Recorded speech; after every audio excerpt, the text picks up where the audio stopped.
right, what's up everybody? Starting a little bit early here. Just making sure all the technical stuff is working out.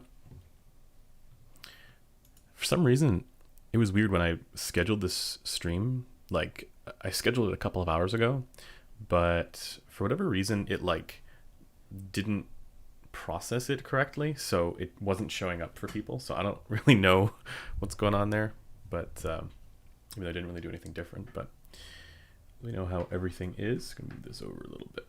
There we go.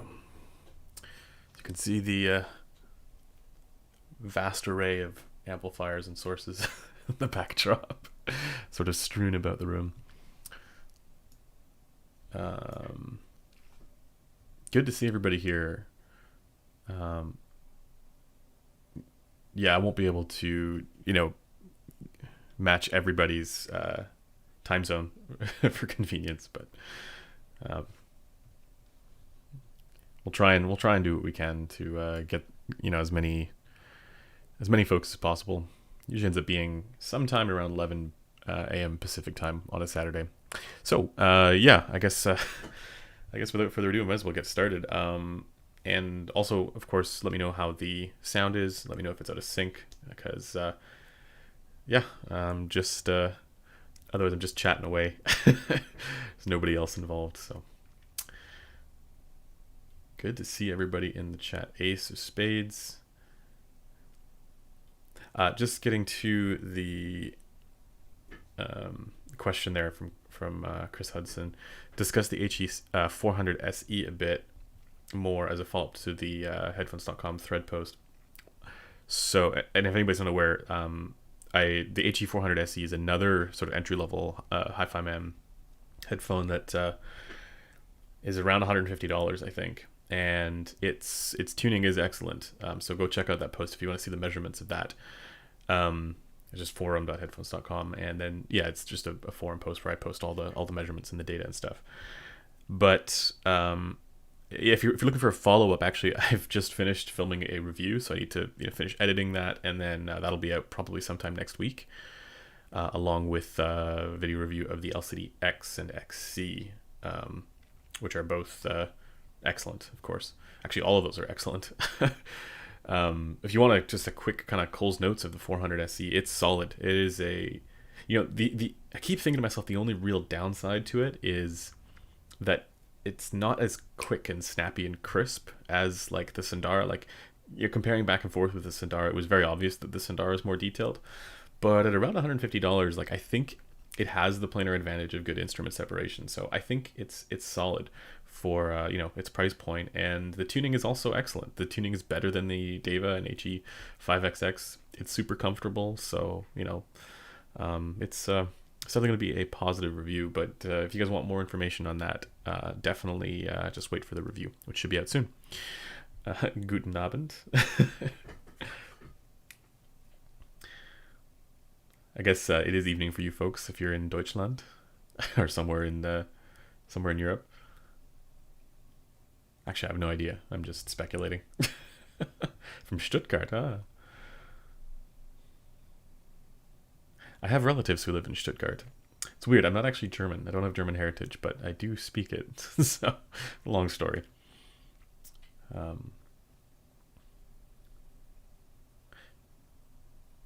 And I see you guys asking about the He6 SE V2. So I have Androids here. He's got a little bit of modification to the headband. This doesn't come with it, and he's modified the grills as well. But yeah, I did a post on this difference between the He6 SE V1 and V2, and there was a surprising difference that I measured. But again, because this is a modified one, I can't be like 100% confident that it's because it's the version 2. It could just be because of Android's mods. But regardless, the V2 is also excellent. The V1, it feels like the technical performance is the same, and actually the V1 has a lower resonance frequency, or like no resonance frequency, like it doesn't have any change with air gap behavior, while the or it does, but it's very minor. Whereas with the version 2, it has a rise there, kind of what you would expect, but also still very, very low. So Pretty interesting. But yeah, there's a video on that waiting to happen. I haven't filmed that yet because I'm waiting to get an original HE6 in. I say original, I think it's the 6-screw version, but Danda's sending that over, so that should be sometime next week. I think on Wednesday it's supposed to show up. So I'll probably film the review of that, like the comparison for all three, like the version 1, version 2 against the original, which should be pretty interesting. And I'm excited to hear that one because for a while there, the Adorama one, there was an Adorama deal for the version 2, which I think was a crazy deal. And it's something that I kind of wish that I'd sort of jumped on, but I don't have money to spend on headphones, which is kind of sad. Yeah, conveniently, I get to listen to a lot of them for my job. It's one of the many blessings of this gig as a reviewer, where you get to constantly try out new awesome stuff.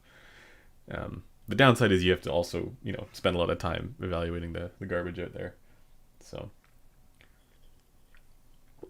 and speaking of which, I did get a bunch of the top like the ANC earbuds from Amazon, and they're all really bad. So that is the downside. Jason, thank you very much. Hi Andrew, what would be a good closeback complement to the clear if I love its slam under 1K, over 1K? So I'm always of the opinion that it's good to go, if you have a dynamic driver headphone and you're looking to get another headphone, get a planar magnetic. And if you have a planar and you're looking for another headphone, get a dynamic, right? I think it's worth having one of each type because the presentation is different enough. And then I also think it's worth having one open and one closed. So, if you already have an open back headphone, I like the idea that you're going for a closed back to complement it.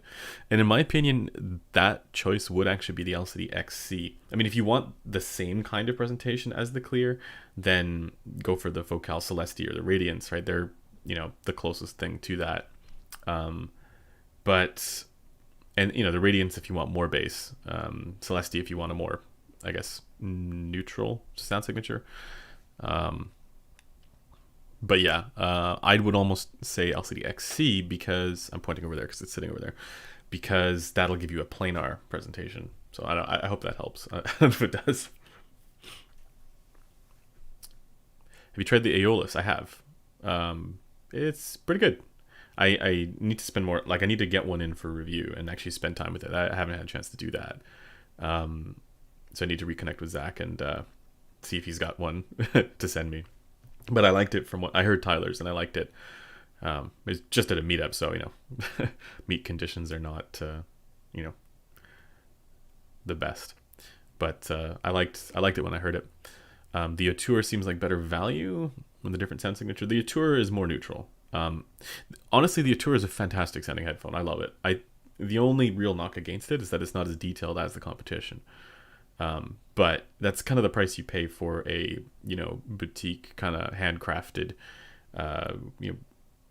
heirloom type headphone that also is a very natural presentation and has good soundstage, and it has a good frequency response. So it's kind of like a, the whole package there, just not as competitive for detail as the Focal Clear and stuff like that. Expensive cables, does it improve the sound quality that much? No. So somebody was saying that they thought that I believed that cables made a difference, and no, I don't believe that. I believe that if you're using a tube amplifier, getting shield interconnects makes a difference for noise floor and stuff like that. But that stuff's not expensive. And talking about those crazy $1,000 cables and whatnot, not like these types of cables. No, I don't think they make a difference. I've been using a $30 cable off of Amazon, and it works totally. Because in Amazon, I live in Canada, right? So there's not really much you can get for good cables in Canada, at least not without a significant lead time. And I just needed to get some cables that were that had 3.5 millimeter connectors. And the main reason I wanted a longer cable because I wanted to test some of those Focal closebacks on the Kenzie and the amps and sound Kenzie, and I just didn't have a cable that was long enough. So I bought one off Amazon for $30, and I couldn't hear any difference between that and I think I had yeah, I think Dan also sent in a one of those aftermarket cables as well. I can't remember which one it was. I want to say a Moon Audio Dragon whatever thing cable. So a nice cable, and I personally couldn't hear a difference.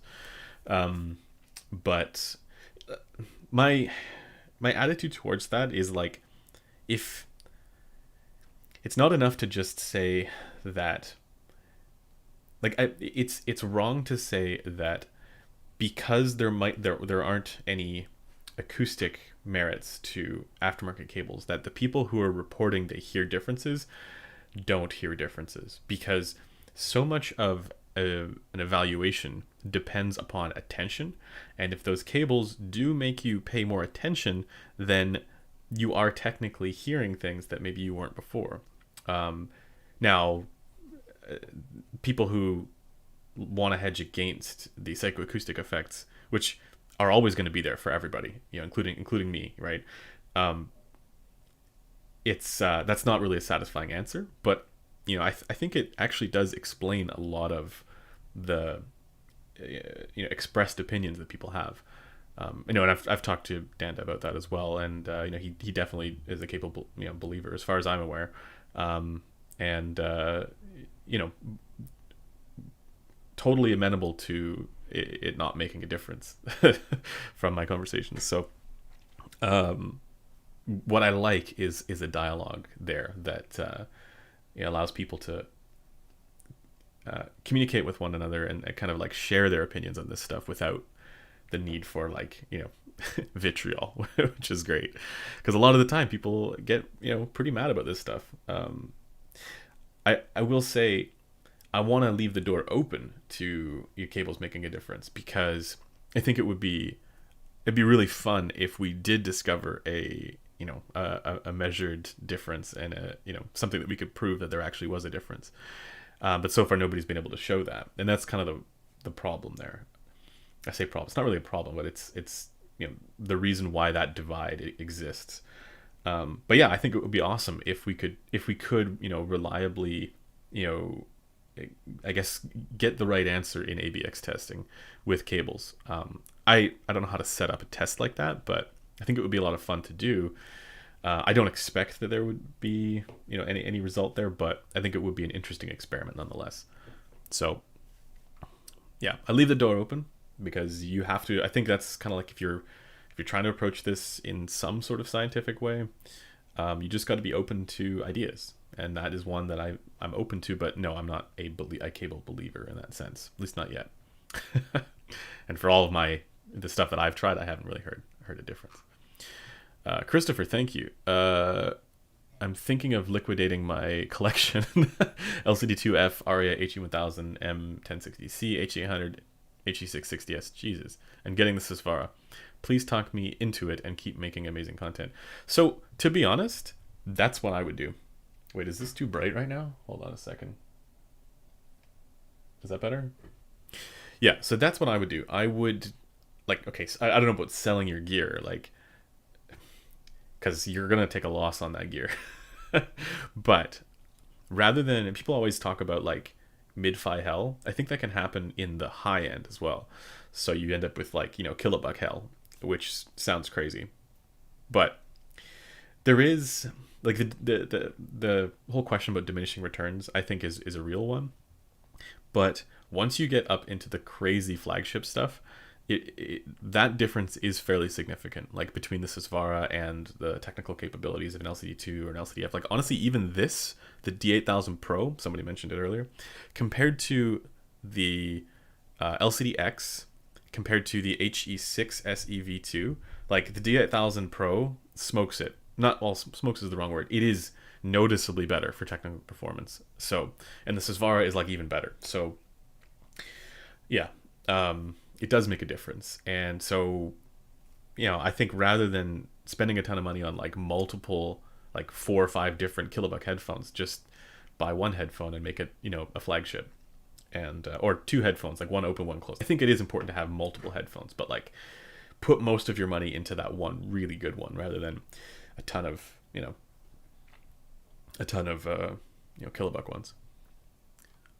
But that same idea, I think, extends to the mid-level as well, where you see all these posts on Reddit of people posting like their headphone collections, and it's like if you just like totaled up the amount of money that's there, like for how much you spent on all those, you would be able to get a, you know, HD 100S or LCD X or, you know, something, you know, focal clear, something higher end, right? And then actually you have a better experience. I saw a bunch of other questions here I wanted to quickly get back to. Sounds like the HE400 SE is a good budget recommendation. Seems better than the HE4XX and 400i 2020. So this is the thing. In my video, I've heard the HE4XX briefly, not as much as Tyler's heard it, and I've heard the original HE400i extensively. I've heard the original HE400 extensively, and I, you know, so I have a long history with those headphones, but I haven't heard the HE400i 2020.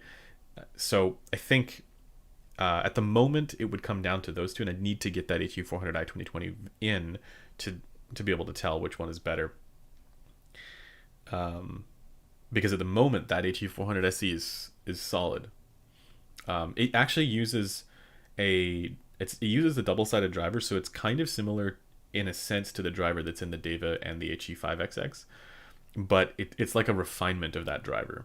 So, you know, where that one was a bit hazy and grainy in the mids, the HE400 SE is not, but it is still a little, like, it's definitely not as detailed as, you know, even in like the 6XX, right? So it's I think it's good for the price, but there are others around that price that are also worth considering. And yeah, I need to try out that HE400i 2020. I think that's actually the one that I asked them to send, and they probably just didn't have any available because they were selling them so quickly. So they sent over an HE400 SE, and I was like, hey, I didn't even know this existed. I didn't even ask for this, but all right. And I'm glad they did, because I think it's a good, it's an impressive headphone for the price.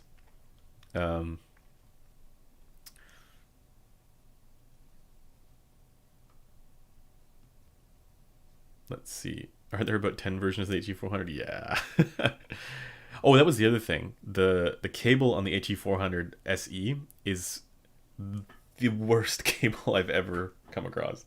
So, in some ways, like, yes, it's functional, it works, but like, I almost think of that headphone as like, you know, rather than a $150 headphone, I think of it as like a $180 headphone, because you'd have to spend the extra $30 or whatever to get a better cable off of Amazon or something. Or I don't know how much cables are, you know, in the States on Amazon, but like here I got one for $30. So you could do that same thing.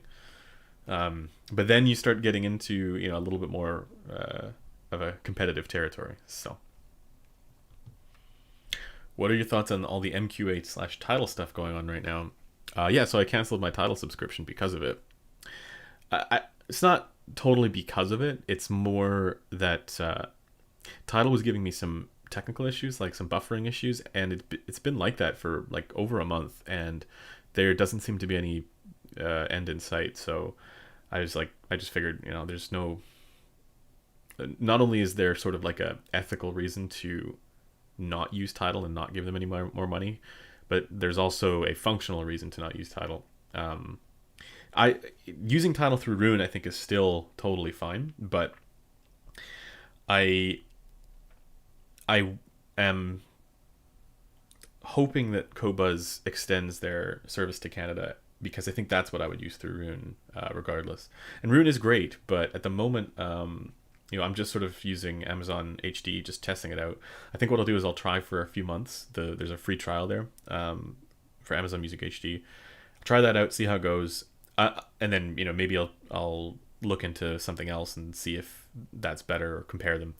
Or maybe by then, you know, Qobuz will be available in Canada. But yeah, I think the downside to all of that is like rebuilding the music library. So, but thankfully it's like it forces me to also like really get more into music discovery, which is something that is often missed when you're constantly using the same test tracks. Have you noticed how Amir has really 180'd his stance on measurements with the MQA controversy? I don't know what you I don't know what you mean. I saw DMS's post, which was kind of funny, but no, I'm not sure. I don't know his involvement with MQA. I know there was a post on SBAF that's probably worth. It's a thread that's worth digging into. So I think there is some connection there, but I don't know what it is. So I haven't read that. I haven't fully read it, and so I'm not confident to give a commentary on it. But it's worth just do a Google search for SBAF and MQA and Amir, and I'm sure you'll find something interesting there.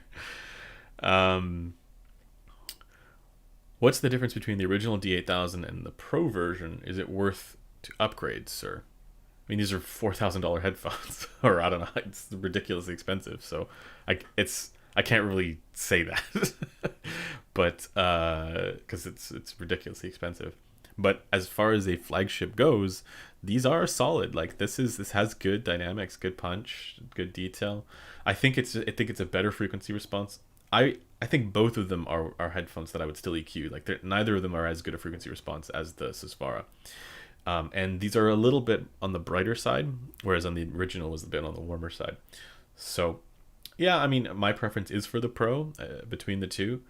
But if you already own a D8000, I mean, man, that's a lot of money to spend. I think it would depend on how much you could recuperate, or if they have some sort of upgrade program. Because then, yeah, I do recommend this headphone. Personally, I think it's worth going for the Susvara instead of this one. But that is more money, and it is also, the build is not as nice. The build on this is actually really nice.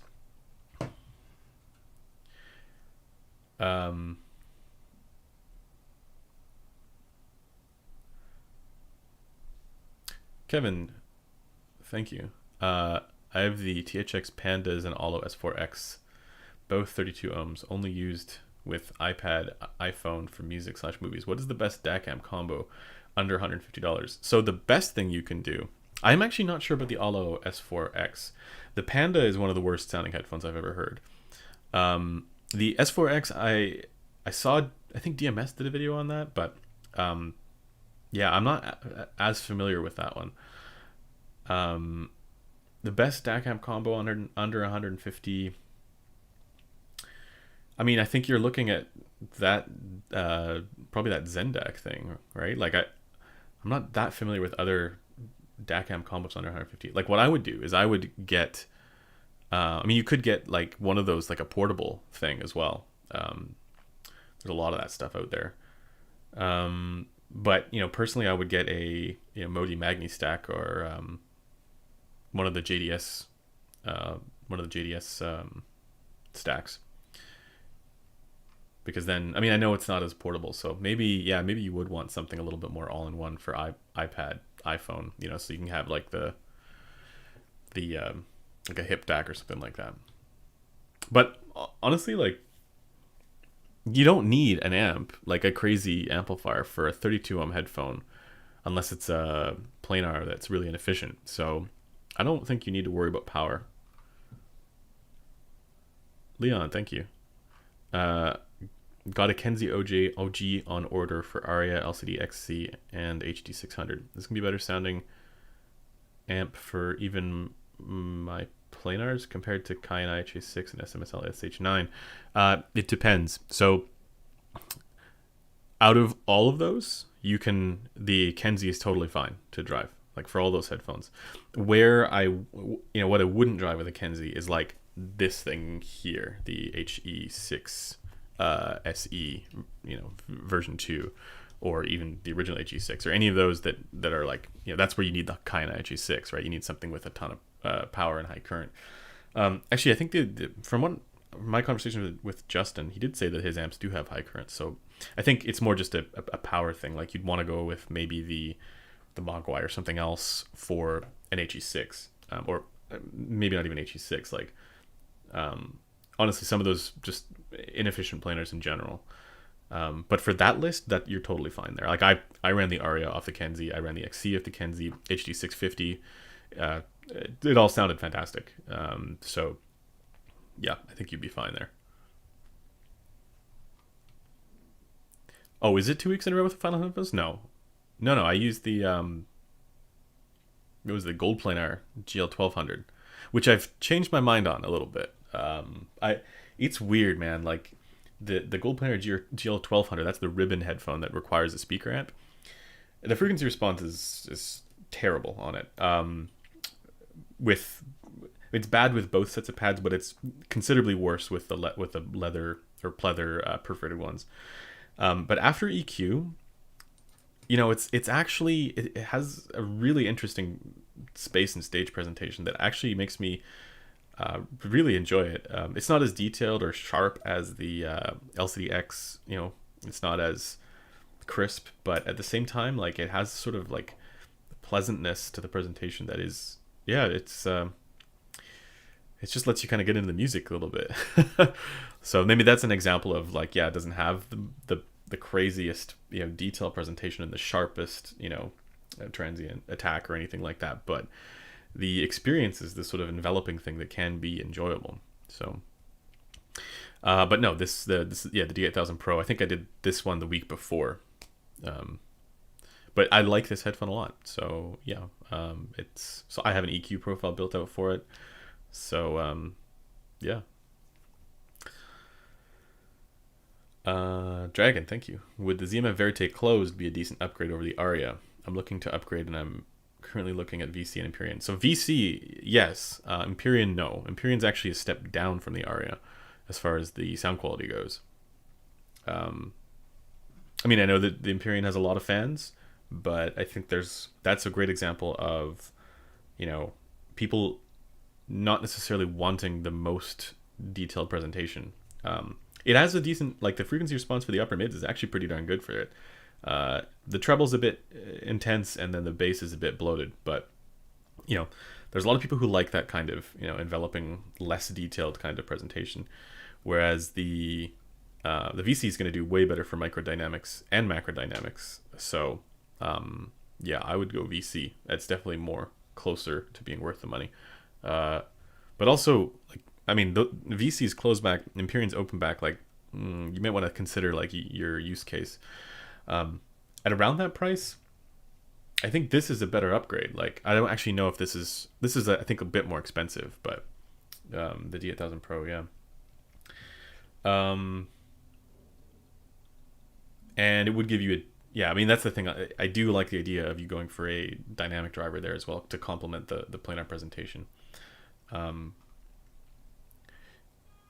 if you want, it sounds like, I'm guessing you would want something a little bit warmer as well. So yeah, VC would be a good choice there. And but also I think it's worth considering EQ, because that is a way to get there without spending any money.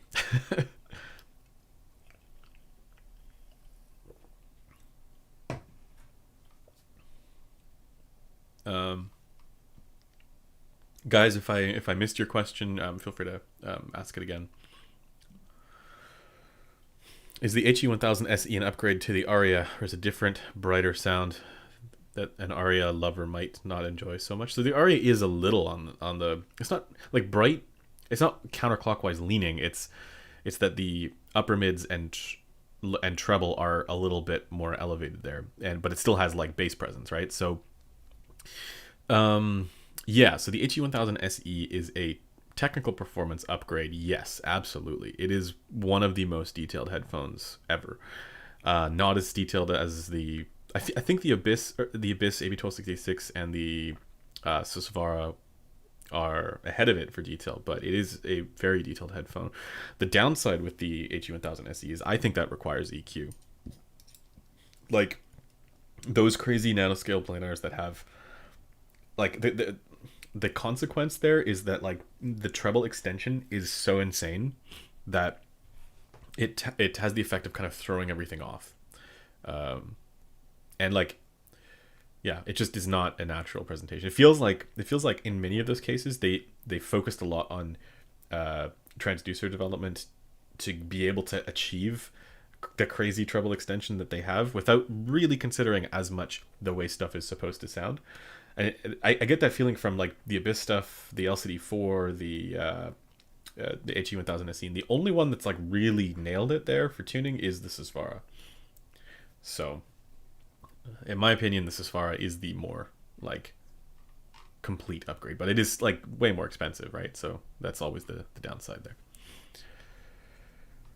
How to pick a DAC? Yeah, so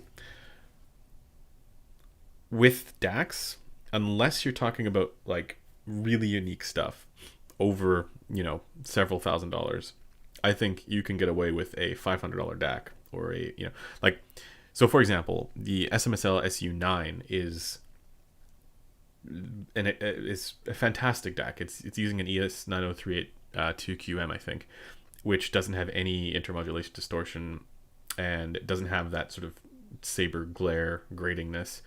It's very smooth yet detailed presentation, and it has a lot of features in it as well. Different, sound colors that you can mess with. So I'm gonna say like that is probably the best value DAC out there, and I would take it over the D90 as well. I mean, the D90 is great too, but I think the SU9 is like, I prefer that ES9038 Q2M over the 40 AKM 4499. But the D90 was also solid. The D90 was like, out of that combo between D90 and A90, the D90 was great and the A90 was not great.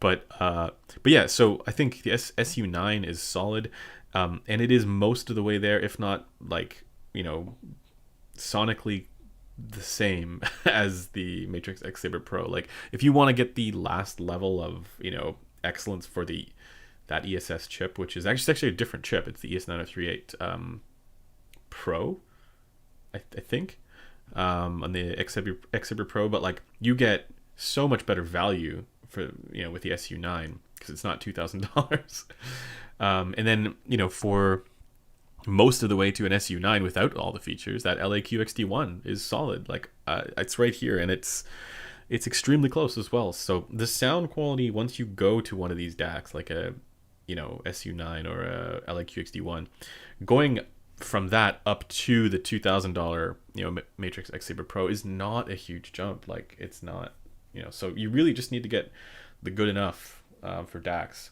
There's another one, the SGD1.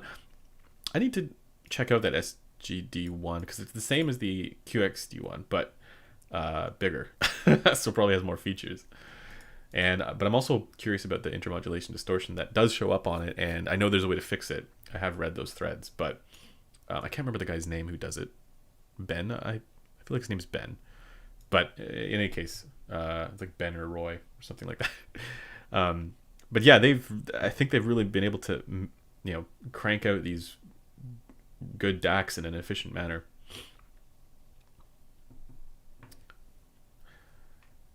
Looking to buy my first tube headphone amp, leaning towards the Cayenne HA6A or HA300. I don't have experience with either of those.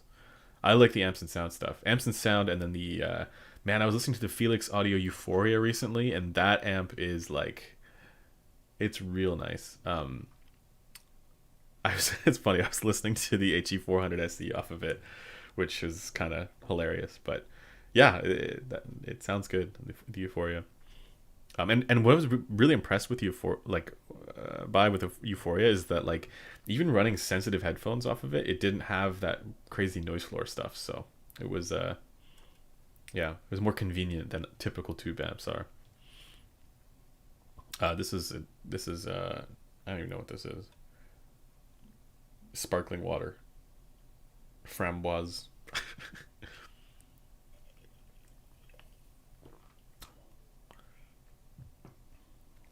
Can you name 2 to 3 headphones that would trade blows with the Sundara overall? Well, I just mentioned the HE. Well, you're asking about the HE400 SE review. That's going to be sometime next week. No, and I don't think that the HE400 SE trades blows with the Sundara. I think the HE400 SE is like kind of like the Sundara, but like not as technically impressive, like a little more sluggish and not as detailed. That's kind of how I would characterize it, but similar kind of tuning. Yeah. But stuff that actually competes with the Sundara,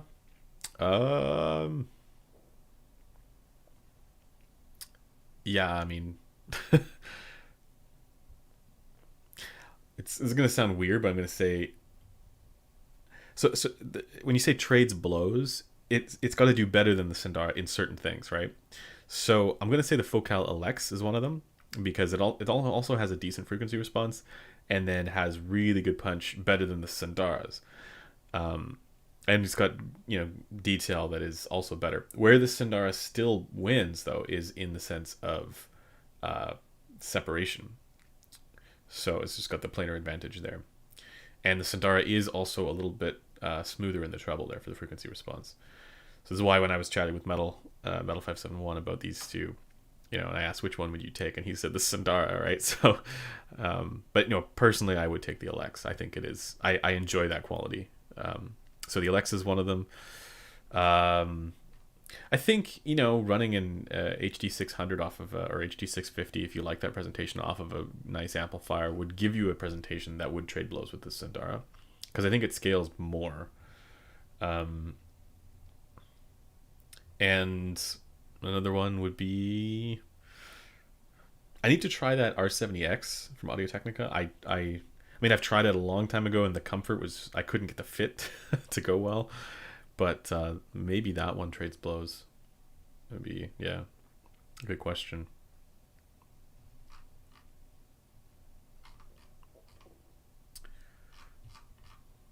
Thank you, Quinn. Could you expand upon the roles that voltage and current have on dynamic/planar headphones, and how do you find those measurements on amps?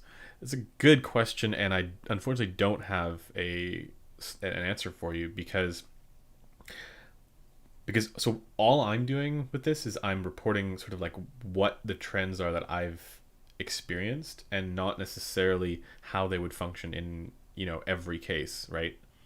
So the trends that I've observed with that difference is that, so for example, the SPL Phonitor X, which is just an instantiation of this, is more like you would run that with a high impedance dynamic driver headphone, and because it's more voltage based, it would it's likely that it's going to perform better. And I say likely without being able to say necessarily, because I don't know. With the current stuff, that's also another example where, I mean, again, there's enough information that pointing at it not mattering.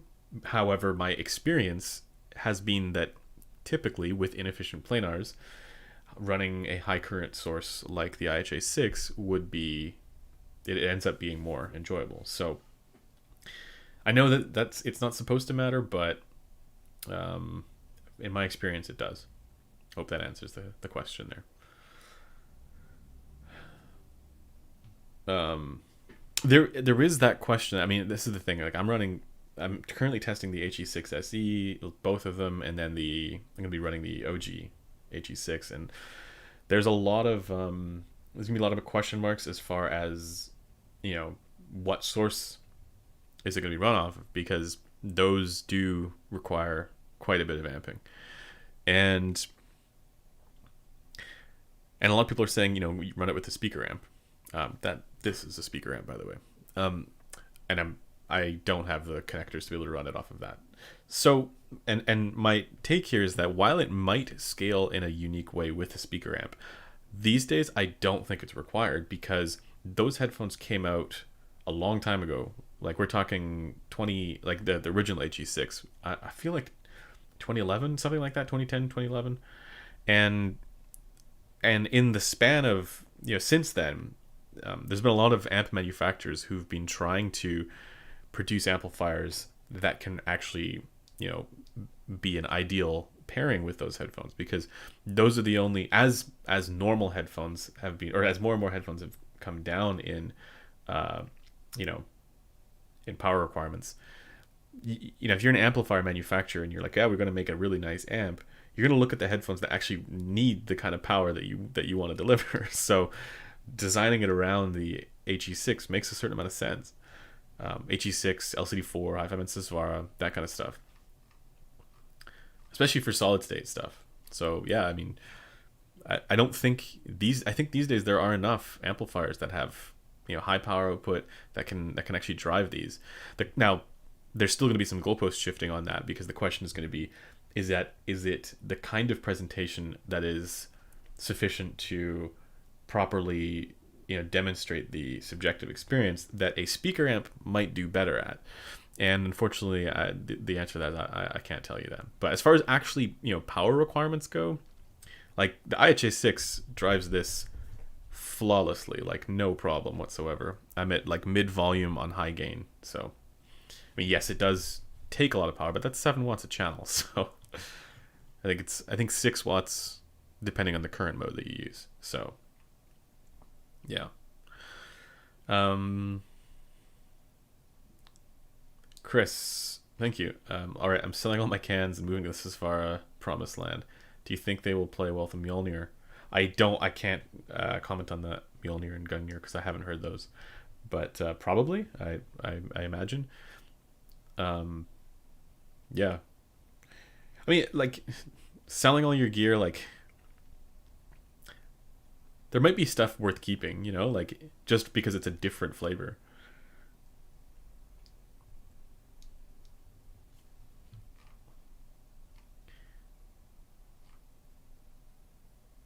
Let's see. Blessing to Dusk or Sandara for best detail retrieval tuning under 400. Sandara, absolutely. IEMs don't compete with headphones like in a one-to-one fashion. I mentioned this before. There are some IEMs that are, you know, that compete, but like for example, I would take the U12T over a Focal Alex, you know, or a HiFiMan Sandara, right? Like I would take the 64 out of U12T, but that's like we're talking totally different price ranges.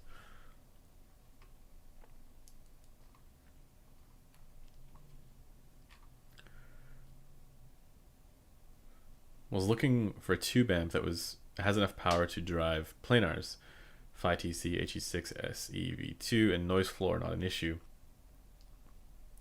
Cayenne tube, pack enough juice, not sure, but Felix Euphoria with planars. I'm not sure either. I need to do more testing with these tube amps and planars because I think that's a very good question. So I'll be actually trying this out, the He6 SE V2 with the Euphoria. Also we have we have an upgraded Amps and Sound Mogwai at the office that I want to try it with, and so yeah, I'm gonna experiment because I think that was like the thing with the Kenzie is that it was more for dynamic driver headphones, like, you know, the Verite maybe with the 100 ohm out, but not the 300 ohm out. It's too much. But yeah, generally like 650s and 600s and stuff like that. And you know, I guess honestly, like the Focal 80 ohm stuff, like the Elir Alex and Utopia was great off of it. So the one downside was that it maybe didn't have enough power for some of the really demanding planars out there, like the He6 SE V2. So yeah, I think for that you would look at one of the other higher end amps and sound amps that has more power.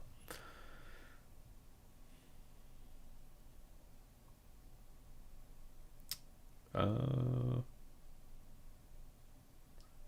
mean, a lot of you guys are asking about like DAC amp combos and whether it's, you know, worth it to upgrade to whatever. And most of the time the answer is no. Most of the time you're better off saving money and putting it into higher end headphones. There are some, like, I think it's worth having a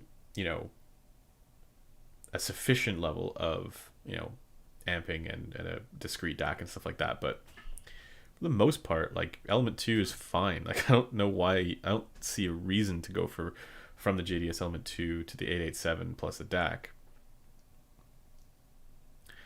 when you're looking at when you got a Z7 M2 and an LCD2 Classic. That it won't, like, yeah, no, I don't see a reason. The LCD2 Classic, I don't think is as good as the LCD2F. So, and by extension, I don't think it's as good as the LCDX. And yeah, the price difference is worth it. Leon, thank you. What do you not like about the topping A90? It feels like every stream is about the A90. A bit more detail. When I compare it to the Kaina H6 SMSL SH9, I only notice mids are a bit dry and soulless. Yeah, it's dry and soulless and dead sounding. That's the problem. I mean, with the IHA6, that comparison was fairly obvious. With the it will be more obvious if you're using the balanced output of the Kaina HA6, for example, and topping A90 and with inefficient planars. the one that was really obvious to me was comparing the A90 with the Rebel amp using some of the Focal headphones, and it was like hilarious how much better the Rebel amp was. So no, I mean the A90. I need to do more comparisons, I guess, with different amps, but that's one where it's just lifeless. But again, like I think that's the difference. There still isn't that significant. It's more that once you start noticing these differences, you kind of it starts to matter. Even though they're not as big of a difference as switching to a different source. But I would agree with the there's a lot of people who say that the A90, it's not just me who's saying this. There's a lot of folks saying the A90 is a bit mushy and limp, and I agree with that. Like all of my testing with it so far, which admittedly has not been that much because every time I listen to it I don't want to listen to it, but so far it's matched that impression that it's a bit limp and lifeless.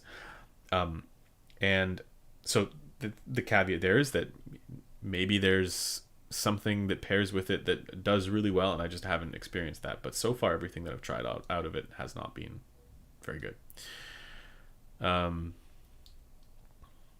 Thank you. Okay, guys, if you're gonna ask questions with the super chat, ask your question in the super chat so I can see it. But I do see yours there. I know you have a VO, and I watched your 2019 review of the VO where you were considering it the top of the line at the time, but I noticed that you talk about it when asked for recommendation. Did your opinion change? Also, does the Susvara technical performance warrant a noticeable price jump from the VC and VO? Yes, the Susvara does. So a couple things there. I've had a lot more experience with these crazy high-end headphones since then. With the VO, I think it's worth considering. So like if the VC were out now, I would have bought that, or if the VC were out when I bought the VO, I would have bought the VC instead of the VO because the advantage of closeback. And I also think that the VC probably has a better tuning. But for me, it doesn't matter as much because I just end up EQing it anyways. I think if you're not going to EQ, I think the VC is probably the way to go. But also the Verite, even at the time, it wasn't. This was sort of my assessment at the time. It's not the thing that is the best at any one particular category, but it is really good at all categories. So it's got good punch and slam. It's got good detail for trailing ends of tones. It's got a decently a good timbre. It doesn't have that sort of artificial sounding timbre. Good soundstage, not the most spacious there. Again, even the Otour I think is a bit more spacious. It's comfortable. It pairs well with tube amps. So I do still keep coming back to it, especially with my EQ, which is now dialed in just right. So I mean, I think for the price you can get stuff that is technically more impressive, and you can also get stuff that is a better frequency response. But in my mind, it's not about that. It's about what's going to make you enjoy your music the most. And yeah, the Verite is definitely something I keep coming back to.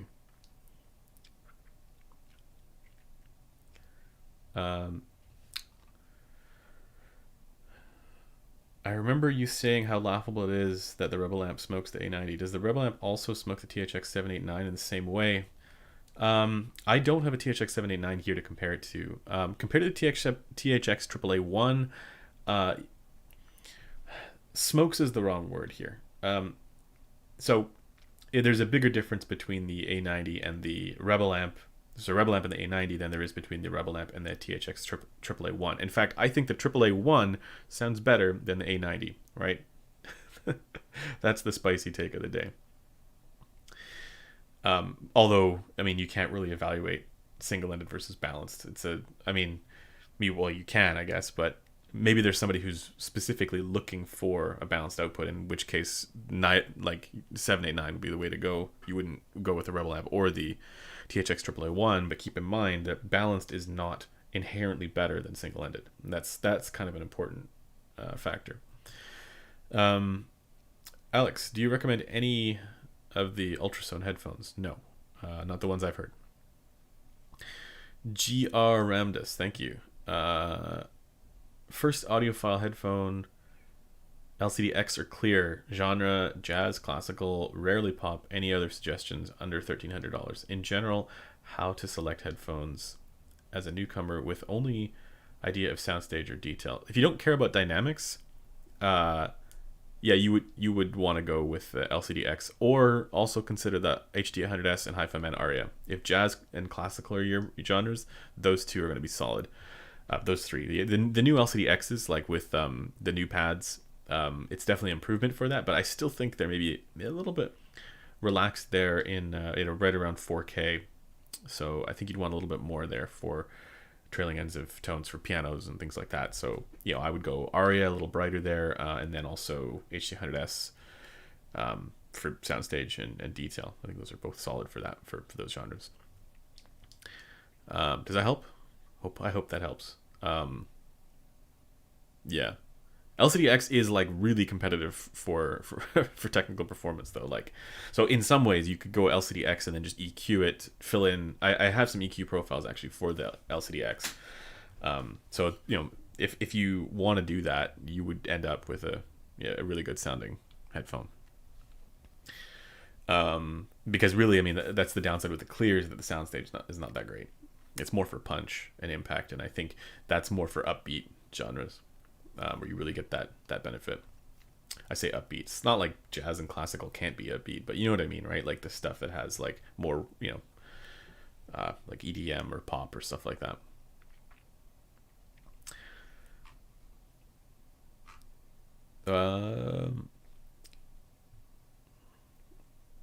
I can't comment on the. I do have the Neumann here right now. Actually, I think Jeremy sent that in, so I still need to measure that.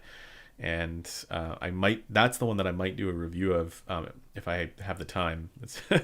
Time is the main issue right now, because there's so many different headphones to review, but yeah, I'd like to do that one, see how that goes. Roger, thank you. LCD XC is good for closeback. Does that mean the LCD X is better because it's open? LCD, not necessarily. And two, LCDs. Does non-leather change the sound? Leather or non? I haven't evaluated with non-leather. I know I was talking to Grover and he likes the non-leather better. Or I think I can't remember what the actual material is, but I haven't had a chance to measure it or listen to it with those pads. I might ask them if they can send those along, but it is a pain to remove Odyssey pads and put other pads on. And as far as the first question, typically open back will be better than closed back, but just because like you can't make a rule. There are counterexamples to that rule, right? So if it's better, it's not because it's open. I mean, it might be, but like look at the frequency response, look at the tunings, and see which one kind of lines up more closely with what you like. Again, I'm going to I described it in the live stream we did, and I have a video coming out soon on it, but the LCD-X is still a warmer presentation in the upper mids and lower treble there, whereas the LCD-XC is a more, let's say, typically neutral presentation, to the point where I actually do kind of boost the bass on the LCD-XC a little bit. So is it better? I mean, from a design perspective, the X, open is better, but from a sonic perspective, like for what people actually want, it really the sound signatures are different enough to where I would just look at that and try and make your judgments based on what the actual tuning differences are and what you might prefer. I hope that helps. Morning Sun, thank you. What's your question? I don't see it. If you guys are going to use the super chat, post the question in the super chat so we can actually so I can actually see it. I see Last Rhino's here. Good to see you. TT2, I maybe if I get one in, but yeah, that's the stuff where I think the amps and the DACs and stuff like that, the differences do start to matter a little bit more because they're doing really unique stuff, especially with DACs. Yeah, but it's expensive, man. Like, it's really expensive. Any good alternatives to the A90D90 stack? Yeah, the SMSL SU9 with I don't know, shit, Jotunheim. Or I don't know, there's lots of stuff that would be, a good alternative. I'm sure there's even like an amp, like I can't remember the name of the SMSL amp, but I'm sure it would work fine. I'm not a fan of those particular amps either, though. Like, yes, I like them better than the A90, but I think you can still do better. Like SMSL SU9 and the IHA6 is actually a really solid combo, even though they don't stack in a particularly good way. Other amps that I like, I don't have the Jotunheim, but I imagine that would be a good combo. Yeah.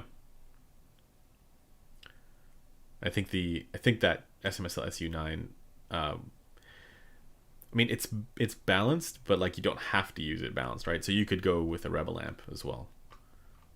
JTB, wow, thank you. That's very generous. What ZMF headphone would you recommend for rock, hard rock, heavy metal, and that good punch slam? For square dance country music? Square dance. That's a tough one. Oh, you're joking. I only care about the first three genres. I mean, I would still recommend the Verite closed. I mean, again, an EQ'd Verite open as well.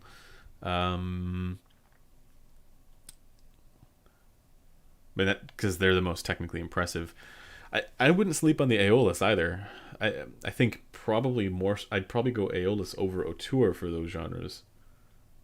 So yeah, if you don't want to spend $2,500 or however much they cost, Aeolus I think would be a solid choice. Yeah.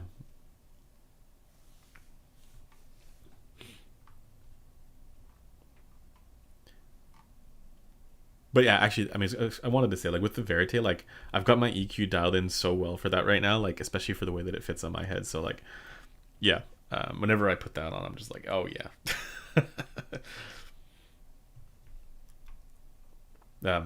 I do think, though, like, you're asking about what would be good for, like, hard rock and metal and stuff. I actually think planars are just better than dynamic driver headphones for that music, because that music has a lot of stuff going on. It's very busy. And so I'd almost want the kind of control and separation that planars give you for busy passages. Not that, like dynamic driver headphones don't do well there. It's just they don't do as well as planars. The nice advantage of those dynamic driver headphones, though, is that they do have typically better punch and slam, which is a desirable quality for those genres as well. So I think it's a trade-off there. What's more important, the punch and slam, or is it the instrument separation and control during busy passages?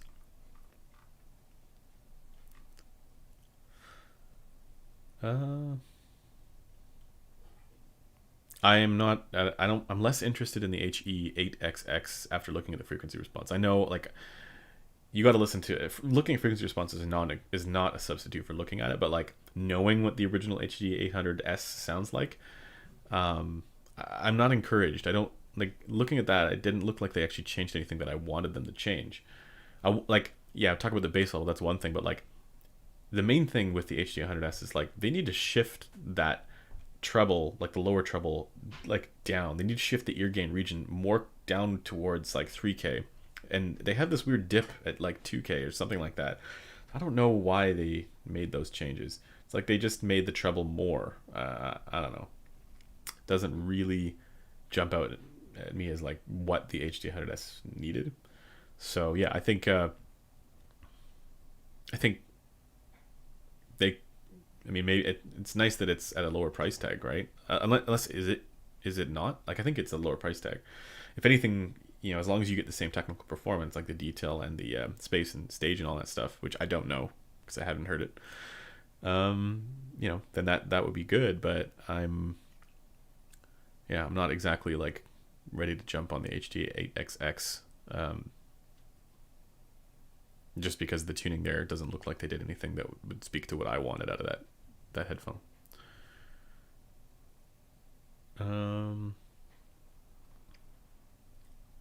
Spirit Torino, probably not. What has more bass slam / dynamics, He6 SE or Odyssey LCDX? I assume you mean He6 SE V2. Well, the V1 and the V2, they both have crazy slam. So yeah, both of the He6s. But the V1, I don't know if you haven't seen the post that I made that has the measurements there. The V1 measures really weird. Like it's got too much distance there for the upper mids and mids. Like there's a mid canyon with an upper and then an upper mid peak, and it's the ear gain it's one of these where the ear gain is actually too much. So yeah, but no, they both slam absolutely, and they both hit harder than the LCDX.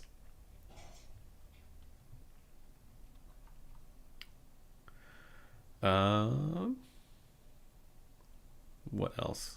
Ever heard Stax Sigma? No, but I should be getting a Stax in sometime soon here from a community member. So that might be fun. Oh, you're thinking, wait, Stax Omega? I'm not sure. Yeah. Oh, the box headphones. No, I have not.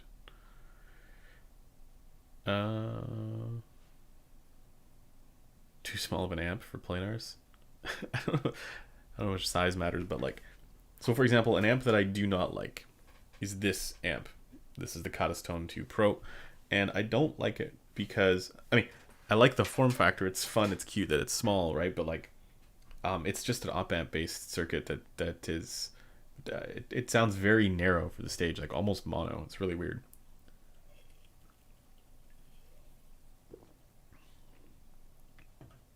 In the range of Hi-Fi Man 4XX Sennheiser HD660S DT770, interested in Penrose. Can you recommend something new for me? So I would say no to the 4XX when the 400 SE exists. No to the 660S when the 6XX exists, because the 6XX from Drop is the 650 essentially. I know the construction is a little different, but sonically they're basically the same.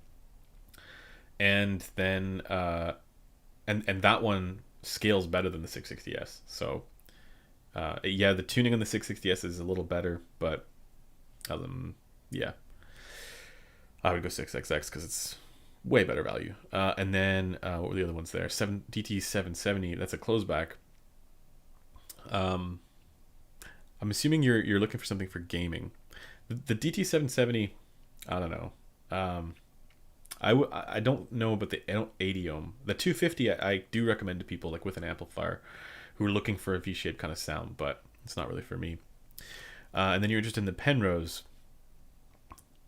which the main reason for the Penrose is that it is a gaming headset that's wireless with no latency. So if you need that, then the Penrose makes a certain amount of sense. But yeah, I don't know. It's tough. I want there to be a really good gaming headphone at around the $200 to $300 price range. And at the moment, there's nothing that I can think of that I would be like, yeah. Because you could go with those DT880s and DT990s, but to be honest, they're not that impressive. Like, they do have good soundstage and spatial imaging and even distribution of images. And so for gaming, yeah, I can recommend them for gaming, but I wouldn't recommend them for music. So that's kind of really mostly because the tuning is very aggressive and intense in the treble. So yeah, yeah, that's about all I can really say on that. I wish there was something better at around $300 or $200 for gaming. But the Penrose, if you need low latency wireless, then the Penrose is it's a solid option there.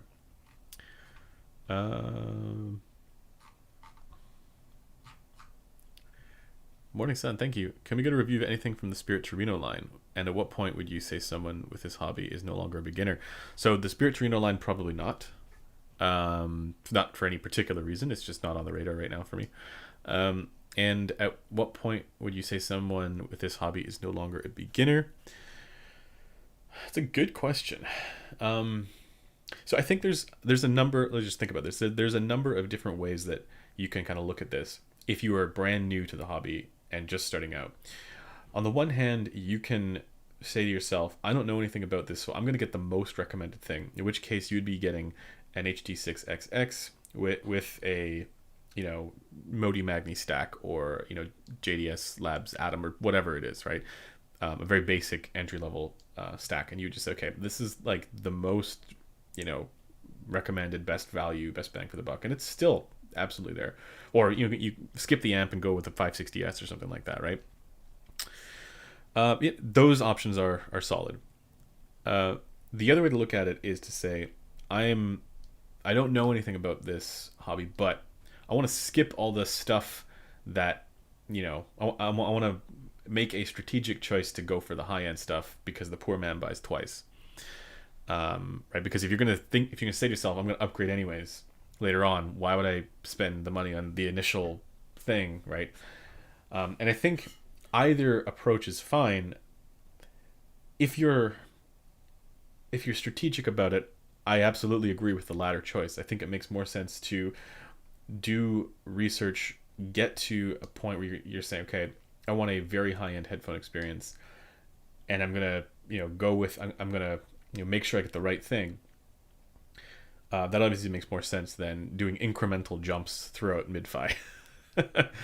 Right? So, and I think the reason why you would want to do the former there, the incremental jumps throughout mid-fi, is for exactly that reason, so that you would actually learn more. I think that's the advantage of doing that, because I think if you just spend $2,000 on a headphone setup and you're like, I'm done, never looking at the internet again, you're not actually learning anything. You're not broadening your potential experiences with different presentations and things like that, and learning about tuning and how the stuff is. You're just enjoying the headphones, and that's great. I think that's actually what more people should probably do, but because it costs you less money in the long run. But if you want to not be a beginner anymore, I think in some ways it requires having experience with a wide range of equipment that only really is achievable by going through those steps. And then it'll help you also learn about what you personally like. So yeah, that's kind of, I hope that answers the question there.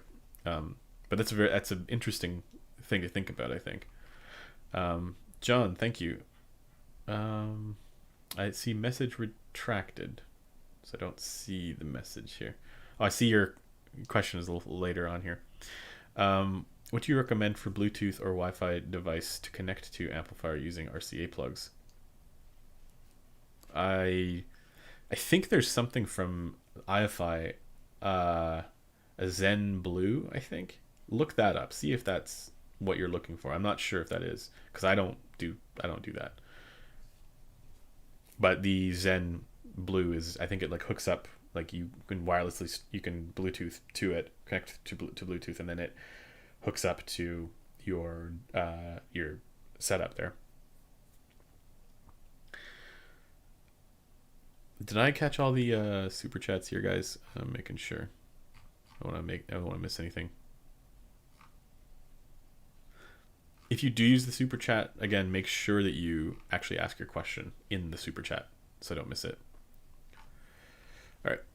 Sandara versus LCD2C. All depends on the version. What is the best planar for price performance ratio? Well, Sandara, I mean, that 400 SE, because it's like less than half the price of the Sandara, is good value. But then thinking about it, you have to replace the cable. Well, you wouldn't have to, but I would recommend it. Yeah, maybe it's not as good value. Yeah, Sandara is going to be my answer to that. And then, let's see.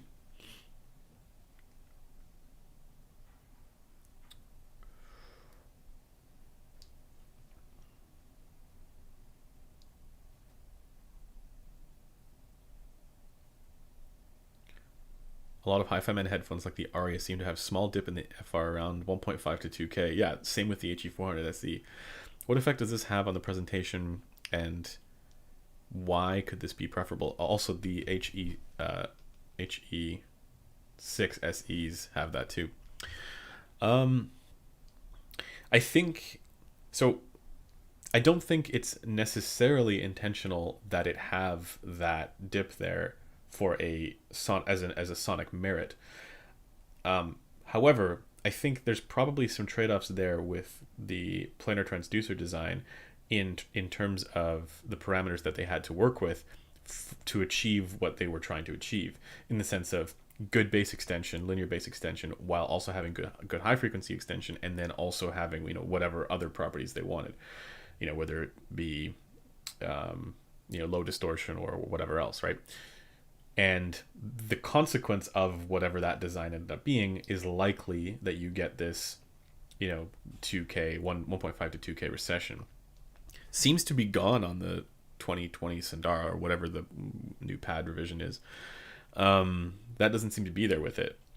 So maybe it is just the pads, but or like the way that the pads interact with that driver. But you are right, like that is a feature that shows up typically with Headphone headphones. Again, I don't know how intentional that is. I don't know if they sat down and said, we deliberately want there to be a 1.5 to 2K dip. However, when you play around with EQ and fill that stuff in and toggle the EQs on and off, there is a slight enhancement to the sense of space and stage and distance. It's artificial, but it is there. So that might be a perceptual advantage. Like that might be the advantage as far as the presentation is concerned, or might be why it's preferable. But my preference does end up with filling it in with EQ, just for a little bit more body there in the mid to upper mid transition. Because if you this is the problem with the He6 SE version 1. It's that it has tons of ear gain, but then the recession at around 1.5 to 2K is massive. So it ends up being quite difficult to... I mean, yes, it does... I don't want to say it enhances the sense of stage on that, because that's pretty tight, but it has the consequence of this making the vocals sound really lean, and so that's why I fill it in.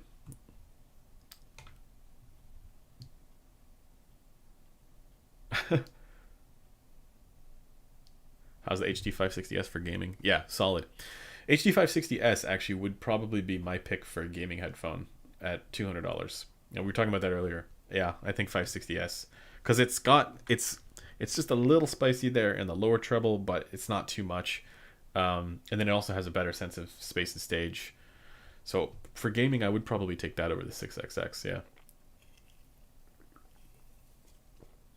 Mind you, it's not like I have that much time to do gaming, so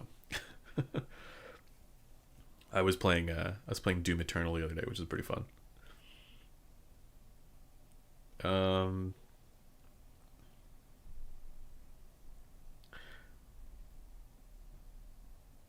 I've tried the HD6XX with my Gilmore Light MK2 Mark II, and I felt the bass response was trash. I felt it missed the planar speed of my Sandara. Yeah. Will the bass on the ZMF headphone be the same distorted mess? There is an advantage to planar bass, but there's also a disadvantage, right? So if you're looking for, again, if you're looking for linear bass all the way down without boost, with a tight, well-controlled bass that has the drawback of not having particularly good punch and slam, you're going to be looking at planars all day, every day. However, if you want some of that more, I guess, impact, sense of physicality and impact with the bass, then you'd be looking at the Focal clears and that kind of stuff, or just Focal headphones. Or the reason I'm bringing up Focal here is because both Focal and ZMF use drivers that have the sort of independence around the hybrid style drivers, and in my experience with them, they both seem to punch better than most planars. That's not to say you can't get a planar with punch and slam. The HE6 is a good example of one that has it. The LC4 definitely has it. So you can, but it's a different kind of presentation. So if you're worried about not having a tight and well controlled and linear bass, yeah, you're not going to get that from any of those ZMFs. They're not. That's not what they're about. They actually have a more kind of, it's like a thicker bass, but not in a bad way necessarily. Like it's the whole thing is just a bit warmer tilted there, right? So it is elevated. Let's see. I don't have any thoughts on the 9200. Sorry, not yet. Got to get one of those in. Did you try the Aurorus Australis? I know you heard the Borealis. So curious. Yeah, I did hear the Australis version 1, or like it was. I think it was even in like prototype stage. I need to get I need to get another one or an up to date one in to evaluate, because that is a. I I am more curious about that than I was about the Borealis, to be honest, because that question mark about closed back planars under $1,000 is still a live one. I like the Celesti, the AM2 Noir, like with the perforated pads. Like I think there's a number of really solid candidates there, options, and I think that the Australis is likely to be one of those as well. But I need to get one in for review. Hard to get those headphones.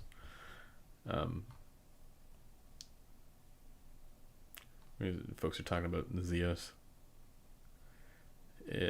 Zeus, the salesman, he keeps telling you to buy whatever he shows. So this is probably a point worth making. Obviously, I disagree with a lot of his takes, and I think he disagrees with a lot of mine. But I don't think that matters, and I don't think he cares or has any reason to. Just because, let's think about this. Just because you stand to benefit and you have a monetary incentive to say something is great doesn't necessarily mean that you're going to do so. It just means that you can see that, right? You can see the pattern and the incentive. So I get why you would say that. However, I think I get the sense from him that the stuff that he likes, he genuinely likes. Maybe not in all cases, or maybe he overhypes things. So he definitely overhypes things, but I don't think he's deliberately lying to people. If that makes sense, like I think there's a lot of like people can say, oh, he's manipulative or whatever. He's a salesman. Like I don't think that. I think two things can be true simultaneously, right? Like you can have. You can benefit from saying that something is great, but you can also legitimately believe that that thing is great at the same time, right? And just because you see the incentive very obviously doesn't mean that what's being expressed is acting on that incentive, right? Now, I would still suggest that you just look at the trends for things, and make your own decisions on this. I can't make your decision for you there, but it is worth keeping in mind that two things can be true simultaneously, and I do personally think for the stuff that he recommends and hypes up, I do think he genuinely likes that stuff. So I just think that he doesn't know what good sound is. Well, at least it depends, right? Like if the gold planar thing that he recommended was actually different from the one that I evaluated, which is totally possible, right? Then I would retract that statement. But on that one in particular, that was like a whoa, no. And that's why it was fun with when DMS came out with his review, which was even more scathing than mine. It just goes to show that like people have different opinions and different impressions of things, right? So as Kryn has said in his many of his preambles or descriptions, he's just one guy and it's just one man's opinion, and I am the same way. I'm no different. I'm just a guy and it's just one man's opinion. Same with Zeus and DMS and Josh. We're all just individuals. There are people whose takes I agree with more, and there's people who I trust more, as in the sense that like I trust that they know what stuff should sound like. So people like Kryn and Metal 571, and even though we do disagree at times, I will, I guess, gravitate more to their takes than certain others. Android and I align like nearly perfectly. Like this, if you're looking for somebody else who has similar takes to what I have, Android is the guy. Um, Augustus Caesar. Wow, Augustus Caesar himself graces us with his presence. Thank you. Hey, love the channel. I use a FIO K5 Pro with my Sundara. Would adding a topping A50S be worth it? I haven't heard either of those, so I can't really tell you. Honestly, for the Sundara, a Modi Magni stack, I'm telling you guys, like amps and DACs do not make much of a difference, especially at the entry level price point. As long as you have enough power, as long as you have like a desktop setup and not something like this thing here. Like I don't like these all-in-one type things. That's probably all you need. And then the next step up would be, a Rebel amp with a SU9 at around, or an IHA6 at around, $600 or something like. I don't know how much they cost, but like the higher end stuff starts around there. But everything else, like the good enough options, don't sound much different from one another. Tibian, thank you. Hi-Fi Man's like the Aria seem to have. Oh yeah, did I feel like I talked about that. But yes, there is a enhanced sense of soundstage artificially that is imparted by that dip. But personally, I do feel that dip in. Honestly, I think slam/punch is overrated unless you want to emulate sitting in a car with subwoofers. Some thump is nice, but not too much. Seems headphoney and unnatural. Okay. Oh, headphoney. Yeah, like there's a lot of people who don't care about dynamics. At the moment, I'm when I'm not doing videos, like a lot of my time is spent doing videos, but the rest of the time is spent measuring and evaluating and trying to find the answers to these questions. Is there some measured phenomenon that we can correlate to dynamics or sense of punch and slam? And it's my testing so far has pointed to it not necessarily being base level, because there are so many counterexamples that point in the opposite direction.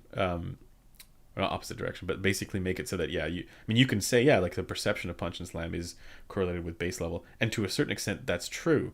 But as an example, the He6 SE versions 1 and 2 have exceptional punch and slam, but have lower measured base level than the DCA headphones, and the DCA headphones don't have any punch and slam. So, or the Ananda or the Aria, they don't have much punch and slam. The Aria is a little better, but still not that much. So I think it has more to do with the coupling and the design and the cup shape and all the rest of that stuff, the way the pads seal to the side of the head to give that perception. I know this wasn't really your question or your comment, but it's reminding me that we still don't have an answer, a definitive answer on what punch and slam is. And I've asked, manufacturers about this. I've talked to Sankar about this, and he gave his answer was like the most interesting, I think, so far, because he talked about a lot of it had to do with pad parameters. So I hadn't really considered that, but I think it's making me think, continue to think that's sort of what we're talking about. But on that subject, there's a lot of people who just don't care at all about that quality, and so for those people, I think you could end up with a Hi-Fi Man Ananda and never look at the internet again. It's perfect for people who don't care about that. And then when you compare the Ananda to the Clear, it's like, oh whoa, like I like the Ananda space and stage better than the Clear, but the Clear punches like crazy. It's a very lively and engaging kind of sound. So it totally depends on what you value. As another example, there, like a while ago, I was visiting my parents, and my dad he's a classical guitarist, and I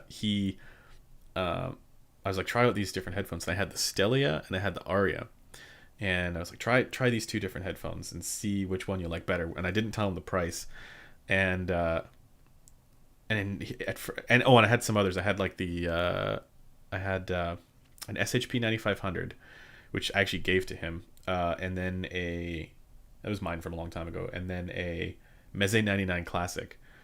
And so he when going to the Stelia, he was like, "Oh yeah, this is definitely more like it's more detailed and engaging and more punchy," but but he also didn't like that as much as the spatial qualities of the Aria, and so he was like, "Well, I think this one, the Aria, is like way better because it's way more spacious and open sounding." Headphone. Obviously, open versus closed is not fair, but it was interesting to notice that he indexed way harder for soundstage than dynamics. And some people are the other way around, where they will index harder for dynamics and punch and slam over soundstage. They don't care about soundstage.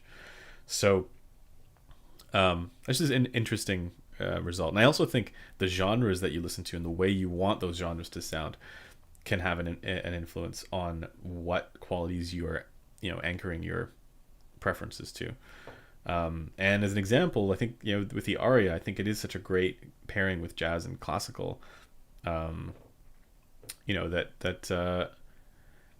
again, it makes me think maybe folks who listen to those genres don't care as much about punch and slam, and people who are into EDM and pop and stuff like that would probably care about it more. But yeah,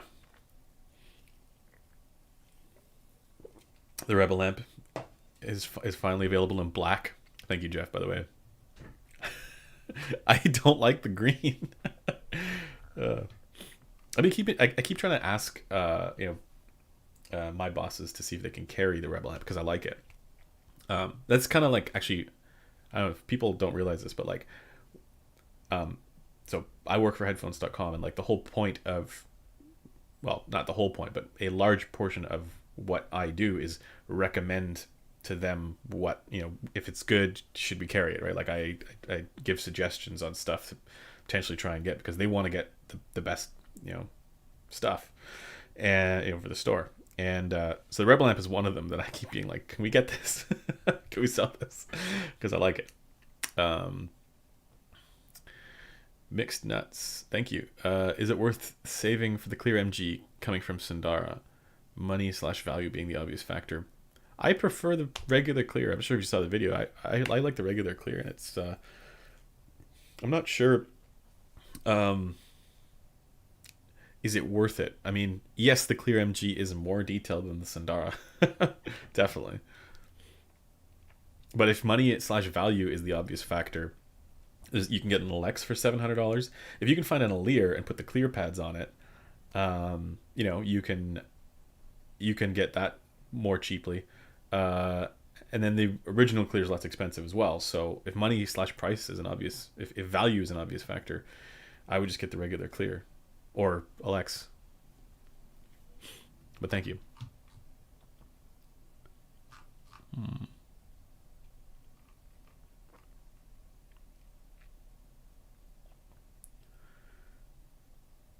Once you can figure out measuring resolution and punch and slam, you will have figured out this industry. I know, man.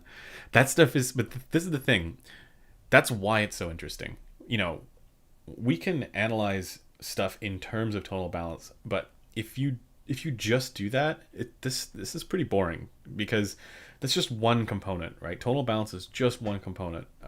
It's the most important one, but listening, for example, to the Drop Panda, even after EQ, and comparing that to a D8000 Pro, EQ to the same target, is like just so categorically different that you have it, like any inquisitive mind like has to figure this shit out. Right?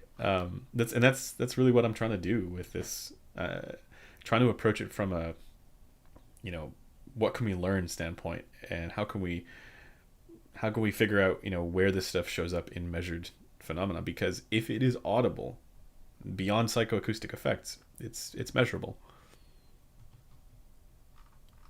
Simon, thank you. Do you have an opinion about the Sony MDR Z1R? Very shimmery. It doesn't properly have the concha interaction dip there. I feel like around 9-10K. And that is a bit of an issue. So it's not. You're talking about the over-ear headphone, not the IEM. Yeah. So the over-ear headphone, I think, I don't know. It's not for me. It's too shimmery. Utada Kami-sama. Thank you. I think that's how you say your name. I'm sorry if I butchered that.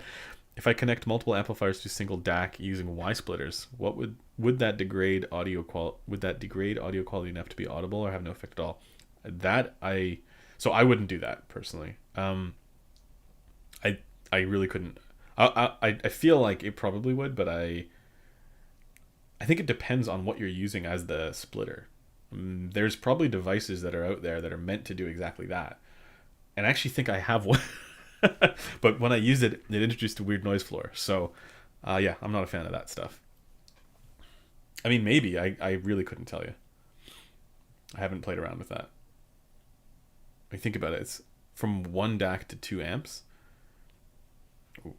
So you're splitting the output. I'd say that probably depends on the DAC. But no, I wouldn't do it.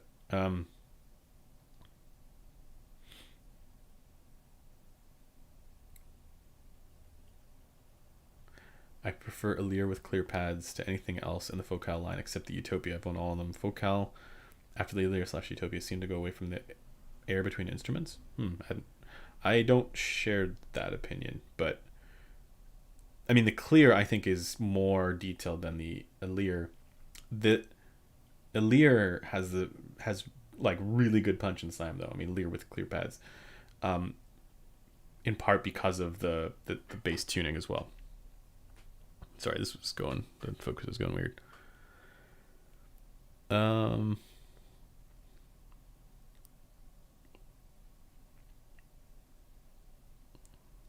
But yeah, the Lear with the clear pads is a solid headphone, really good value. And I actually have a Lear here somewhere. I think that there was something weird had happened in shipping. I think the screw got loose on the inside, so I had to take it apart, screw it back in, and then put it back together. And it seems to work now. But I need to get some other pads in to swap it over so I can actually properly test the clear with the Lear, or the Lear with the clear pads, to see how close it gets to the, like, if it's the same as the LX or a little less. Because actually I did. It's not true. I did measure that before, but that was when I was doing a comparison to the clear MG. So, yeah, it's not the clear pads that I need. It's the LX pads. So I want to test to see if the LX pads are the same as the clear pads. That's what somebody was asking. But I expect that they would be, or at least from a tuning perspective, I expect that they would be. What DAC amp would you recommend for the Focal Legia? Again, doesn't really matter. Like, it depends. Do you want to get the most out of it? In which case, you can spend as much money as you want. But like a Modi Magni stack is all you need. The Rebel amp is actually would be probably my recommendation there, because it's really good with more sensitive headphones like the Legia. So that would be solid. And a DAC, I would recommend the SMSL SU9 or the Soundco's LA QXD1.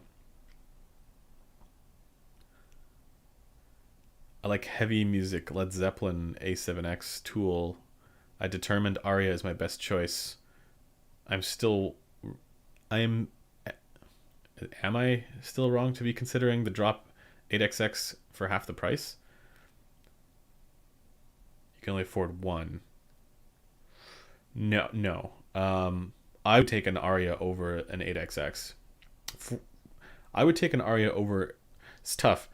HD800S with a crazy high-end tube amp might be interesting, but I would still take the Aria for that instrument separation, control during busy passages. I would also then EQ the Aria. I would EQ the Aria and add more lower mids and bass, like upper bass, like add a bass shelf at around 200 hertz, see how that goes, or like 150 hertz, for those genres, just because they, like, in my experience, you don't want, like, that stuff doesn't token the full sub bass range, so that's kind of, you want the bass shelf to be a little higher up. So that's what I would do.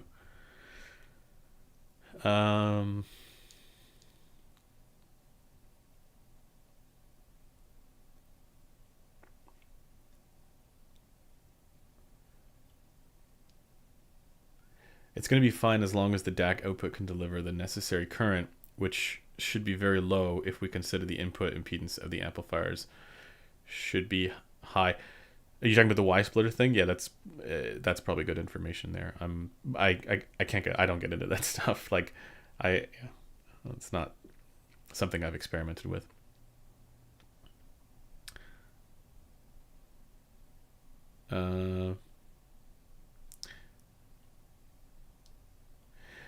Here's a good one. Do you EQ exactly to the Harman target or not? No, I don't. So okay, this is something that I think probably is worth talking more about, but the Harman target above 1K, like 1K and above, is ideal, is what you want. Like, not, caveat that, even though it rolls off in the upper treble a little bit, the Harman target above 1K is solid, and I do try and generally match that target above 1K. Below is, and the reason for that is because this is where the ear gain factors are. This is where your ear is amplifying certain frequencies.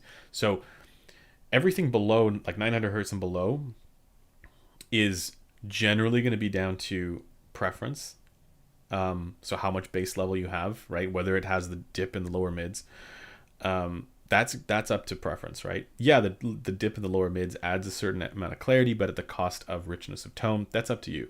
But for trying to match where the ear is amplifying certain frequencies, all the stuff above 1K is pretty in Harman, at least the 2018 target, is pretty close. I do think it rolls off just a little bit there, but even that is going to be dependent somewhat on age. And so, for example, an older listener would probably want even more treble, whereas a younger listener probably wouldn't. But it's a safe reference point. So when I'm doing my EQ, I don't EQ to the target in the upper treble. I don't EQ to the target necessarily below 900 hertz either. But between 1K or between 900 and like 10K or 9K, I try to get pretty close. Now the other thing to keep in mind with that is that, actually, let me just oh yeah, this is fine. Okay, I think this works. Yeah. So let me get rid of a bunch of stuff. This is just me doing some testing here.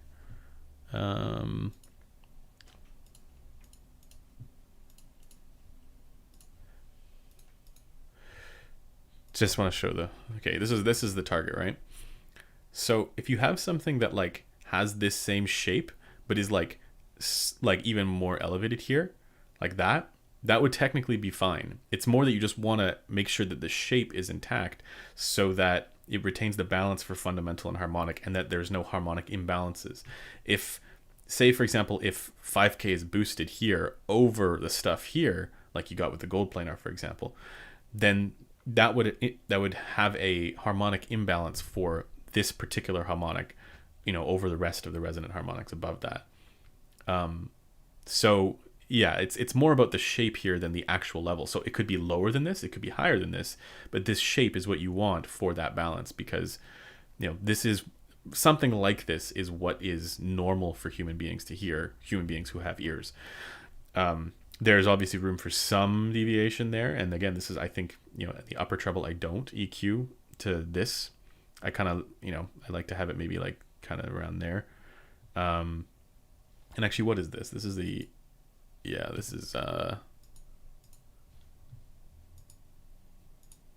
think this is He6 SE V2. Yeah. So, it's got this shape, and then in the upper treble it is a little bit, higher up here. So, if you could think about it like if you can draw a line connecting the dots, right? It's kind of close to this curve, and then just in the upper treble the curve drops down. I think that's not ideal. This is probably just concha interactions shifted a little bit higher on this one, but yeah, that could be anywhere between like 9K and 10K, or above 10K. Like that's what's going on here most likely. But yeah, it seems to be there. There's some other seedings where it didn't. Yeah, this one. So I did another seeding here, and or this was I was testing air gap, I think, here, but the concha interaction showed up here. So it's somewhere around there. But yeah, I hope that answers your question about EQing to the the Harman target. But to be clear, I like the Harman target. I think it's really helpful. It makes my job way easier. Imagine not having any target and just be like, we're shooting in the dark. But yeah, no, you don't have to. Like the Harman target is. I did a whole video on that. It's worth watching if you're. I see a lot of misinformation about the Harman target, and people are criticized. They're critical because of the sort of group-based research that was done, which is totally understandable. I get the criticisms, and I'm right there with you. But a lot of people misrepresent what the Harman target actually is and why it's so important. And so, I encourage you guys to actually read the research and go through it, because I was in the same boat. Before doing that research, I had the wrong opinion of what the Harman target was, and I thought this is just like a general preference curve that is more groupthink than anything else. But that's not what it is. It's based on a very specific starting point with very specific goals that people need to take seriously. Even if you don't like it, it's fine not to like it, but it is worth taking seriously. Aria plus topping A90 D90 for good for A7X tool. I don't like the A90. D90 is fine, but A90 I think is a very sterile and limp sounding amplifier. I would go with the Rebel amp over the A90, or the IHA6 over the A90, depending on but the Aria. See, here's what I do. If you have an Aria, I would not get an HD800S or the HD800S is more for jazz and classical and that kind of stuff. And I would just get into EQ, boost 150 to 200 hertz, put a shelf there so it extends into the sub bass. Boost right at around 150 hertz. Put a shelf there, and then boost that by 3-4 dB, something like that, and see how you like that for Tool.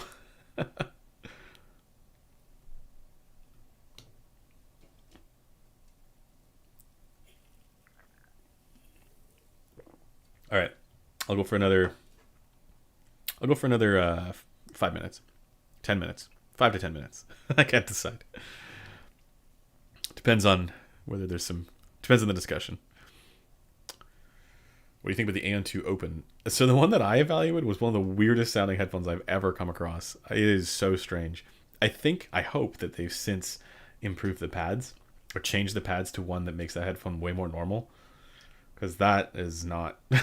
The one I tried was just super weird. Actually, I think Chrono did a review of it, or did a comparison on the channel with the open and the closed. That was the same one that I heard. And so if you're curious about that, check that out.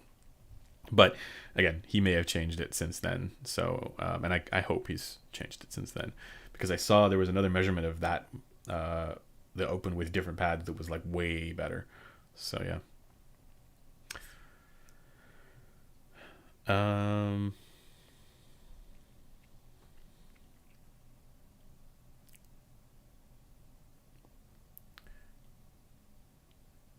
Is it easy to EQ the Aria treble to be like the Ananda? Ananda's treble sounds a little less harsh in the high speed. Yeah, it is. Ananda's a little smoother there in the treble, even though the Aria's got better technical performance. Just look at the measurements and try and get a little closer. I also there's an Aria here right now, and I do EQ that as well. I EQ the treble down a little bit. It's mainly actually, if you look at the Aria's frequency response, it is balanced out for what I was showing you guys earlier with that shape, with the so the harmonics are all sort of balanced out with one another, but they are a little north of neutral there in the lower treble to mid treble to upper treble. Which is again something great for jazz. It's one of the things I like about it for jazz. But yeah, I can totally see it being a little bit intense for some people too. So yeah, you can EQ that. Do you have any recommendations for in-ear microphones for measuring? The ones that I use are custom made. So I think you might have to get those custom made. Yeah, I don't know anybody who's actually making that commercially. So, but also the guy who made it for me is also now working on other projects. So I'm not sure if he'd be able to make that for you. Yeah. I know that doesn't really help. Sorry.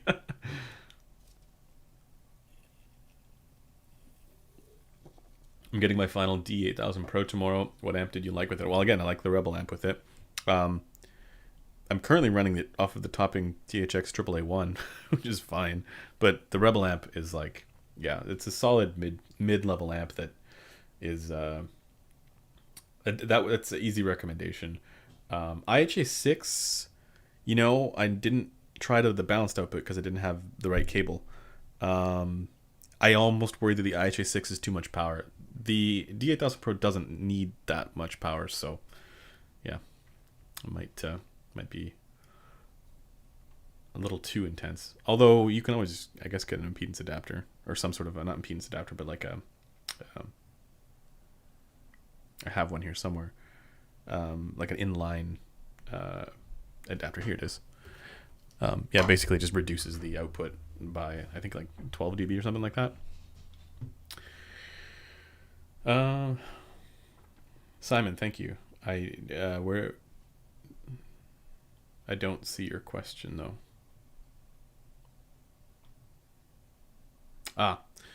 Do you think the Army ADI2 DAC has enough power for the LCD XC? Yep, it does. LCD XC does not need a lot. Derek, thank you. Would you recommend for bass head levels with strong? What would you recommend for bass head levels with strong punch and slam? T50RP, Argon, LX, Clear, CMF Icon, or another? Love the show and thank you. So probably not the T50RP. Like the Argon, I really like what I can't remember his name. I met him at CanJam.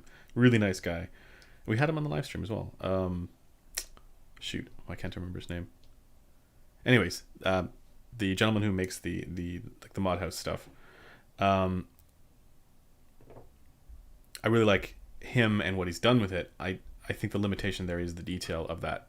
Like, I think the limitation is on the driver there. So yeah, LX or Clear or Icon would all be solid for, bass head. The most punchy out of those is the LX and the Clear. Yeah.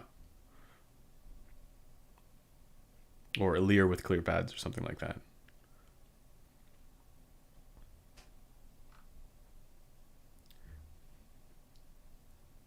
Ryan is his name. Ryan.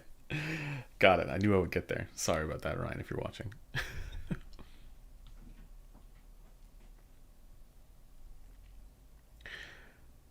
least if I remember correctly. Alex. Thank you. Man, thanks a lot, Alex. Your thoughts on the Stelia by Focal. Is it worth the price or just hype? We actually have a review on the channel of, I think, several reviews of the Stelia by, I think, well, at least one by Chrono. Okay, is it worth the price? So for, I think it's like $3,000. For a normal headphone, yes. Because if you think about the competition, you got the Odyssey LCD XC, you got the ZMF Verite closed, and those are, I mean, yeah, I know the D9200's up there as well, but like, I haven't heard that one, so I can't weigh in on that. But out of those three, I actually think that the LCD XC has the best technical performance. And for detail, the Stelia is right up there. It's competitive with probably it's between the XC and the Stelia there. For soundstage though, the Verite closed is definitely better, and also the tuning on the Verite closed I think is probably better as well. So for a normal headphone though, this is what the point I was going to get to. With these other headphones, like for example the Verite closed, you got to have an amplifier there. If you have an amplifier already, then maybe that is not a drawback. But with the Stelia, it's a easy to drive headphone. You don't need an amplifier. You can run it from your phone. It's more portable. You get a case, and the detail is absolutely there. The punch is absolutely there. The one downside again is that the soundstage is not as it's a bit tighter of a stage. The LCD XC. The reason I brought that up is because yeah, maybe it's competitive at a much lower price tag for sound quality, but it's way heavier. Like it's like almost twice the weight. So no, not twice the weight, but you know what I mean, right? It's a much heavier headphone. So where you could use the Stellia, you could take it with you on a trip. You can use it in more situations. The XC is more of a just right here kind of thing, right? It's more of an activity to use. But yeah, the Stellia is absolutely a very detailed headphone for like closed back headphone. Yeah.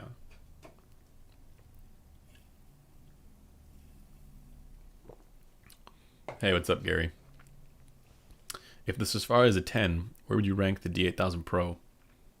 For overall sound quality, 8. But with EQ, 9.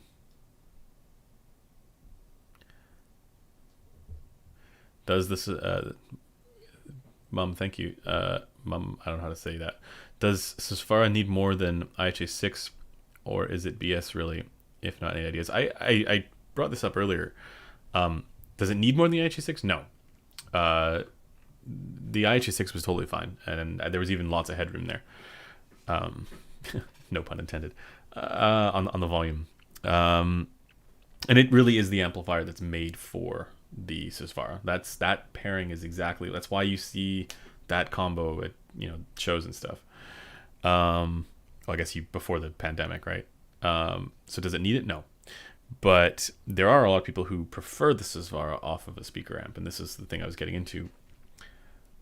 I think, there are probably certain qualities of that experience that people enjoy more than, regular headphone amps. But does it need it? No, not at all.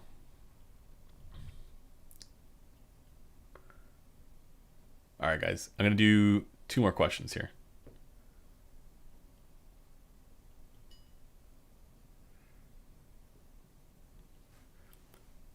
Yeah, I've already done a video on the HE400 SE, but it's not out yet. It'll be out sometime next week. I'm just in the editing process.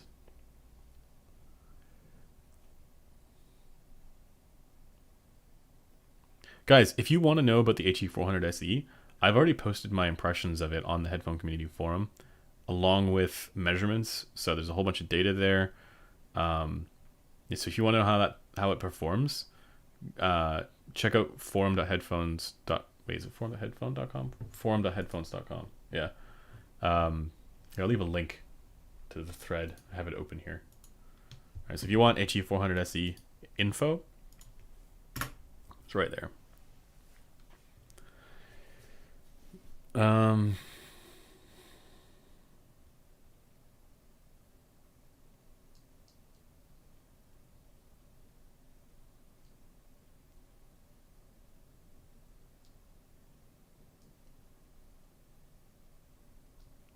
Let's see.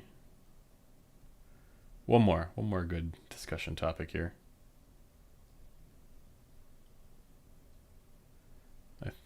Thoughts on Dan Clark audio headphones?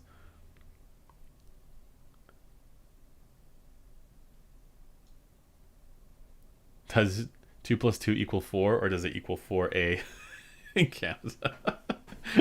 Oh god. My thoughts on DCI headphones: they need to figure out how to get lower resonance frequencies. I think it's I'm not a huge fan of the lack of dynamics, and also the tunings are often weird. But the Aeon 2 Noir with perforated pads was solid, good detail there. Good microdynamic, clarity for trailing ends of tones. And they're also very comfortable and extremely well designed. So I like that. The Aeon 2 Noir is it is an exceptionally useful piece of audiophile equipment because it is so portable, and it is comfortable, and it folds up, and it has it's a closed back planar. There's not that many of them out there. It's really only 2 that I would consider. That's one of them.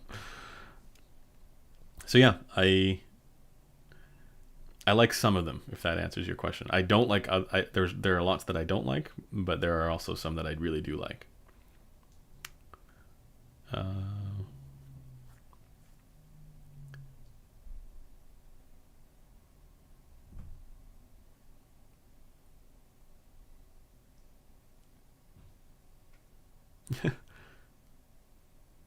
I used to be an SBAFer, yeah. Yeah, but you know, it's funny, like, I have not visited that forum in ages. Got time to go our meatballs for dinner. What? I'm still looking for that last final question here. Final discussion point. If Hi-Fi Man here it is. If Hi-Fi Man updated the Susvara, do you think they'd mess it up? Really good question. You know, I think the reason why they don't make the He6 anymore is because they don't have the tooling for it. It's what I understand from that, at least. I would worry about something like that happening with the Susvara. You know, like if they make a version 2 of that, I don't know if they would, but or an SE, right? Because so far, not in every case, but in, like, for example, HE400 SE is solid, but, and same with the version 2 of the He6 SE is solid, but you know, there are also a lot of examples of the SE versions where they didn't end up being as good as the originals, like for the tuning at least, right? Like for the HE1000 SE, it's not, the tuning's not as good as the original HE1000. HE6 SE is not as good. Version 1 is not as good as the original HE6. So, you know, I would be a little concerned about the tuning there. That's really, I'm sure they would end up making it super detailed, but yeah, I'd be worried about the tuning. What do you think about the ASR moderators? No, it was an easy mistake to make. I don't begrudge anybody there for what happened. You know, they were, once they figured out that it wasn't me, that person wasn't me. You know, they unbanned me, and they, you know, they reached out to me and explained what happened, and I totally understand. You know, I think it was a little, the policy of shoot first and ask questions later was a bit, yeah, wrong-headed and disappointing, but you know, they corrected it after they got to the bottom of it, which is good. So